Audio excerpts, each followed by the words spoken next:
I've spent 50 years cataloging other people's stories. That's what a librarian does, really. We take the messy, sprawling history of human thought and we force it into neat little rows.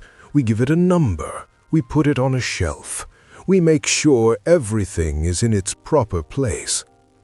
But my own story, I've kept that one off the books. I've kept it locked in the basement of my heart under a "Do Not Circulate" stamp that's been gathering dust since 1974. I'm 85 years old now. My joints creak like the floorboards in the biography section. My skin is thin, like old onion skin paper that tears if you breathe on it too hard. And for 50 years, I've lived a lie that was so quiet, so polite, and so perfectly executed that not even the woman I shared a bed with ever suspected a thing. Every night, for 50 years, I sat across the dining room from Martha. I can still see the light from the overhead lamp reflecting off her glasses. I can still smell the pot roast, she always made it on Tuesdays, and the sharp, floral scent of the hairspray she used to keep her curls perfectly in place. She was a good woman. She was kind. She was steady. And every time I looked at her, I felt a guilt so heavy, it's a wonder I didn't just sink right through the floorboards. "How was the library today, Henry?" she'd ask. "Quiet, Martha, just the way I like it," I'd say. That was my line, my script. I'd say it while I cut my meat into perfect square cubes. I'd say it while I looked past her through the dining room window, toward the house next door, toward the house where Evelyn lived. I remember the day Evelyn moved in. It was a Tuesday in July, 1974. The air was so thick you could almost chew it. I was out front trying to weed the flower beds because Martha liked the petunias to look respectable. I was sweating through my shirt, my knees aching on the grass, when a beat-up blue moving truck pulled into the driveway next door. Then she stepped out. She wasn't wearing anything fancy, just a pair of cut-off denim shorts and a white tank top, her hair tied back with a yellow bandana. She looked vibrant. That's the only word for it. In a neighborhood where everyone was trying so hard to be beige, she was a lightning bolt. She caught me staring. She didn't look away or act embarrassed. She just leaned against the side of the truck, wiped the sweat from her forehead, and gave me this crooked, lopsided grin. "You look like you're losing the war with those weeds," she called out. Her voice was low, a little raspy, like she'd spent the morning laughing or screaming, and she didn't care which. I stood up, wiping my hands on my trousers, and managed to say, "They're persistent." My throat felt like it was full of dry sand. "I'm Evelyn," she said, walking over to the fence. The wooden slats were the only thing between us. I should have gone back inside. I should have told Martha we had a new neighbor and forgotten about it. But I stayed there. I stayed there by that fence for 20 minutes, talking about nothing. Talking about the weather, the garbage pickup schedule, the best place to buy groceries. But inside, it was like someone had finally turned the lights on in a room I'd been sitting in for years. Martha came out then, wiping her hands on her apron. She was holding 2 glasses of iced tea. She saw Evelyn and did exactly what Martha always did. She was perfectly, impeccably welcoming. She invited Evelyn over for dinner that very night. "We'd love to have you," Martha said, her voice bright and sincere. "Henry was just telling me how much work you have ahead of you. You must be famished." Evelyn looked at me, just for a second. Her eyes were a deep, dark amber, the color of the resin I used to find in the spines of old books. She saw right through me. I knew it then, and I know it now. She saw the librarian who had everything in his life organized, and she saw that I was terrified of her. "I'd love to," Evelyn said. That was the first dinner. There would be thousands more. For 50 years, our lives were entwined. Martha married a man named David a few years later. He was a decent guy, an engineer who liked talk radio and fixing lawnmowers. We became the foursome. We went on camping trips to the lake. We had New Year's Eve parties where we drank cheap champagne and watched the ball drop on a flickering black and white TV. We celebrated promotions and mourned the parents we lost. On the surface, I was the perfect husband to Martha. I never missed an anniversary. I held her hand at the movies. I worked my 40 hours a week and brought my paycheck home. I was steady Henry. But every time I touched Martha, I was thinking of the way Evelyn's laugh sounded through the walls of the house. Every time I kissed my wife good night, I was picturing the way Evelyn looked when she was focused on something, the way she'd bite her lip and tuck a stray hair behind her ear.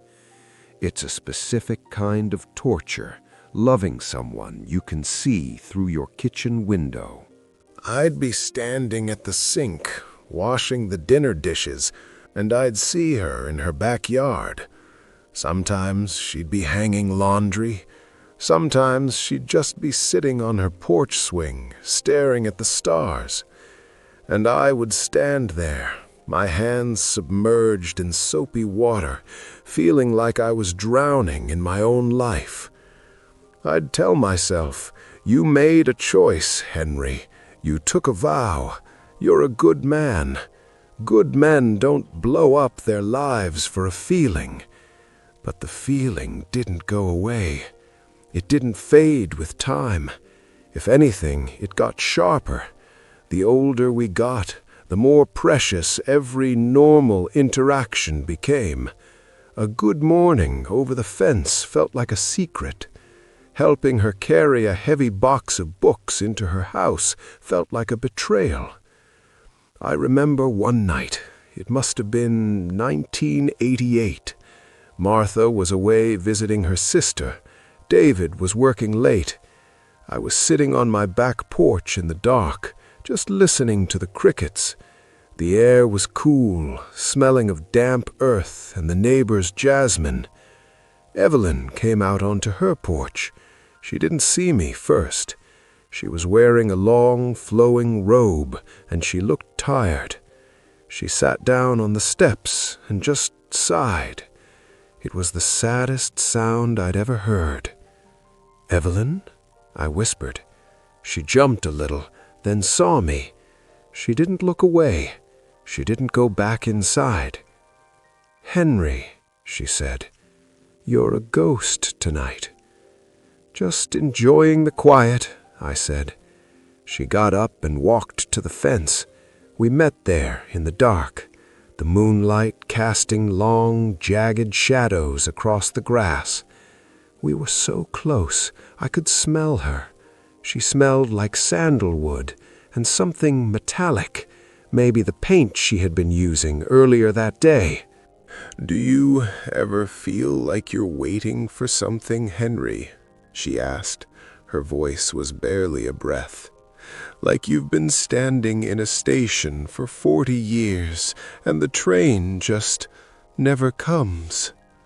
My heart was hammering against my ribs so hard I thought it would crack. I wanted to reach out.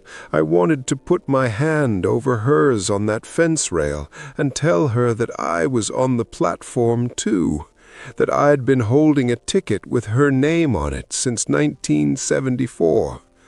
But I didn't. I was a librarian. I knew how to stay silent. "I think we all feel that way sometimes, Evelyn," I said. My voice was flat, professional, safe. She looked at me for a long beat. Her eyes were wet. Then she nodded, gave me a small, sad smile, and went back inside. I went into my own house. I walked into the bedroom I shared with Martha. I lay down on my side of the bed, staring at the ceiling, and I felt the weight of the next 30 years already crushing the breath out of me. People ask me now that Martha is gone, why I never said anything, why I never tried. Martha passed away 4 years ago. Cancer. It was fast, and it was cruel, and I stayed by her side every single second. I was the grieving widower everyone expected me to be. I was steady Henry until the very end. And then David died last year, a heart attack while he was shoveling snow. So there we were, 2 old houses, 2 old people, the fence still standing between us. I thought, maybe now, maybe at 84, 85, maybe it's finally time to check that book out of the basement. But then came this morning. The sky was that bruised, purplish gray you only see in February. It was freezing, the kind of cold that makes your lungs ache when you inhale. I was looking out my window, watching the steam rise from my coffee cup, when I saw her. Evelyn was out on her porch. She was wearing her old blue coat, the one with the missing button. She was reaching for the morning paper. She slipped. It wasn't a dramatic fall. She didn't scream. She just went down. Her feet went out under her on a patch of black ice, and she hit the wood of the porch with a sickening, hollow thud. I dropped my coffee. The ceramic shattered against the linoleum, hot liquid splashing my slippers, but I didn't feel it. I was already at the door. I ran. I haven't run in 20 years, but I moved across that lawn like a man possessed. I didn't care about my heart. I didn't care about the ice. I reached her. I fell to my knees beside her. Her eyes were closed, and her face was as white as the snow piling up in the corners of the porch. "Evelyn!" I yelled. I grabbed her hand. It was ice cold. "Evelyn, stay with me. Please, honey, stay with me." I pulled her into my arms. I didn't care who saw. I didn't care about the neighbors or the "do not circulate" stamp. I held her against my chest, and I started sobbing. 50 years of silence just broke wide open right there on that frozen porch. "I love you," I whispered into her hair. It was thin and white now, but it still smelled like sandalwood. "I've loved you since the day the truck pulled in. I'm so sorry. I'm so sorry I never told you." Her eyes flickered. She groaned, a tiny, pained sound. She looked up at me. She was dazed, her pupils pinpricks. She reached up, her fingers trembling, and touched the edge of my jaw. "Henry," she whispered. "I'm here," I said, the tears blurring my vision. "I'm right here." She leaned in, her breath smelling like peppermint tea. She looked right into my soul, the way she had in 1974. "Henry," she breathed. I knew. I've always known. And then her hand dropped, her eyes rolled back, and my own chest felt like it was being ripped apart by a jagged piece of iron. I couldn't breathe. The world started to go black, and as I collapsed over the only woman I ever loved, the only thought I had was, we ran out of time. The first thing I felt wasn't pain, it was pressure. Imagine a massive, invisible hand, the hand of a giant, reaching down from the gray sky and pressing its thumb right in the center of my chest. It was heavy, it was cold, it was final. I was still holding Evelyn. My knees were grinding into the frozen wood of the porch, and her weight felt like nothing, yet it felt like everything.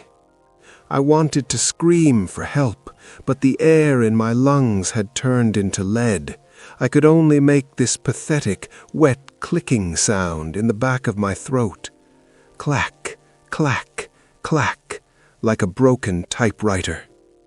The world didn't go black all at once. It went static. You know that sound an old television makes when the channel is gone? That white noise? That's what happened to my vision.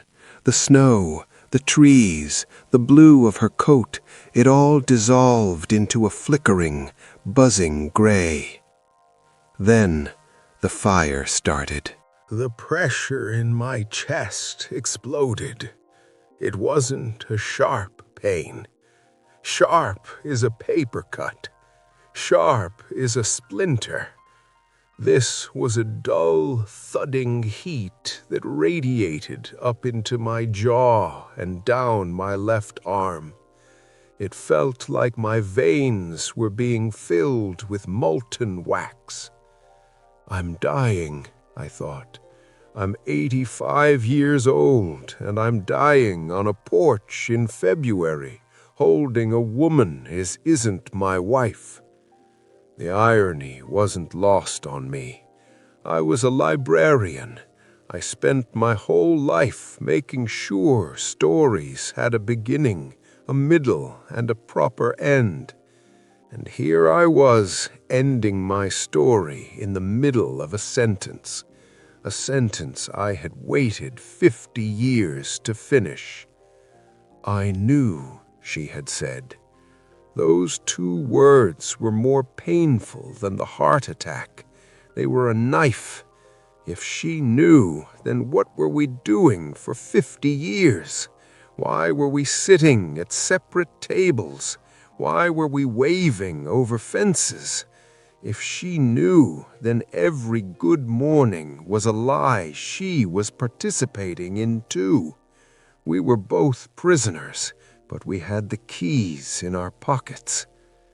I felt my grip loosen. My arms felt like they belonged to someone else. I heard a door slam somewhere. I heard a voice, high-pitched, panicked. "Henry! Oh my God, Henry! Evelyn!" It was Mrs. Gable from across the street. I wanted to tell her to be quiet. I wanted to tell her that she was ruining the silence, but I couldn't. I felt my head hit the porch. The wood was so cold it burned. Then the sirens. They start far away, don't they? A low, mournful wail that sounds like an animal in pain. Then they get closer, louder, until the sound is vibrating inside your teeth. I felt hands on me, rough hands, the smell of cold air and peppermint gum. He's got a pulse, but it's thready. Get the gurney. Watch her head. I was lifted. I felt the world tilt. The gray static was getting thicker. I caught one last glimpse of Evelyn. They were putting an oxygen mask over her face. She looked so small, like a bird that had fallen out of a nest. And then the ambulance doors slammed shut. Thump, thump. The finality of that sound. It was the sound of a book closing. The hospital is a place where time goes to die. There are no clocks in the ICU, at least not ones that make sense. There is only the rhythm of the machines. Bip, bip, bip. It's a mechanical heartbeat for people whose own hearts have given up. I woke up, or at least I think I did, to the smell of bleach and old coffee. My throat was raw. Every time I breathed, it felt like I was inhaling crushed glass. I tried to move my hand, but it was heavy. I looked down. My daughter, Sarah. She's 52 now. She has Martha's eyes. Looking at her was like looking at a ghost. She was holding my hand, her head resting at the edge of the bed. She looked exhausted. "Sarah," I croaked. She jumped, her eyes snapping open. She looked at me, and for a second I saw the little girl who used to ask me to read The Velveteen Rabbit until my voice went hoarse. "Dad," she whispered. She started to cry. "Dad, don't do that again, please." I wanted to comfort her. I wanted to be Steady Henry for her, but I couldn't find him. That man, the librarian who kept everything in its place, he had died on that porch. "Evelyn," I said. It was the only word I cared about. "Is she—" Sarah's face changed. It went from relief to something else. Something hard, something guarded. She let go of my hand and sat back in the plastic chair. "She's in the step-down unit, Dad," Sarah said. Her voice had a sharp edge to it now. "Mrs. Gable said, she said you were holding her. She said you were crying. She said you were telling her things." I looked away. I looked at the white tile floor. I looked at the IV bag dripping clear liquid into my arm. I felt like a bug pinned to a display board. "I was helping her, Sarah," I lied. "The old habit, the library rule. Put the book back where it belongs." "No," Sarah said. She stood up. "You weren't just helping her. You looked like a man who was losing his whole world. Dad, Mom has only been gone 3 years. What was that? What have you been doing?" The dark night of the soul doesn't always happen in the dark. Mine happened at 2 p.m. in a sterile room with a view of a parking garage. I looked at my daughter, and I realized that the lie didn't just affect me and Evelyn. It didn't just affect Martha. It was a poison that had seeped into everything. My daughter didn't know who her father was. She knew a character I had been playing for 50 years. I felt a sudden violent loathing for myself. I had spent my life being good. I had stayed. I had provided. I had been loyal. But was it loyalty if my heart was across the fence? Or was it just cowardice? Was I a good man, or was I just a man who was too afraid of the mess? I thought about all those dinners with Martha, all those times I patted her hand and told her I loved her. Was it a lie? No, I did love her. But it was a small love, a safe love. It was a candle compared to the forest fire I felt for Evelyn. And because I was too afraid to let the fire burn, I ended up freezing everyone around me. I closed my eyes. I could still feel Evelyn's hand on my jaw. I knew. I've always known. If she knew, then every time she looked at me over the garden fence, she was seeing my fear. She was seeing a man who wouldn't cross the grass. She was seeing a man who chose a comfortable cage over a difficult freedom. I lay there for hours after Sarah left. The nurses came and went. They checked my vitals. They gave me pills that made my head feel like it was stuffed with cotton. I watched the sun go down over the parking garage. The shadows grew long and jagged, stretching across my bed like bars. I thought about all the books I spent my life protecting. There's a reason people love stories. It's because in stories, people act, they make choices, they fight for the person they love, they go on the journey. I didn't go on the journey. I sat in the library and watched the dust dance in the light. I'm 85 years old, a scarred heart, and a daughter who looks at me like a stranger. I have a house full of Martha's things and a soul full of Evelyn's ghost. The weight of it was unbearable. I felt the breaking point happen not in my chest, but in my mind. The wall I had built, the one that kept the feelings categorized, it finally crumbled. I started to shake. It started in my hands and moved up to my shoulders. I wasn't just crying, I was grieving. I was grieving for the 50 years I had thrown away. I was grieving for Martha, who deserved a husband who was all there.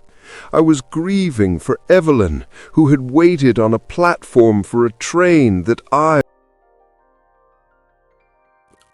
was an old man hooked to machines, admitting I had wasted my life by choosing fine over great and correct over true. I told a young nurse, "Don't wait for anything." I couldn't die with the secret stuck in my throat. I had to cross those 30 feet, even if it destroyed the steady Henry legend. 3 weeks later, I pushed my walker across the lawn, my Berlin Wall for 50 years. I reached Evelyn's porch. "I'm 50 years late," I said. I told her about the mask that became my skin and the ferocity of my love. She whispered that we were both cowards who thought being good was better than being brave. We sat in the biting air, mourning a life that never happened. The right time is a lie. Life has no renewals. If your heart is 30 feet away, get up, cross the lawn, say the words choking you. A broken life lived in truth is better than a perfect life built on a lie. Wake up before the silence.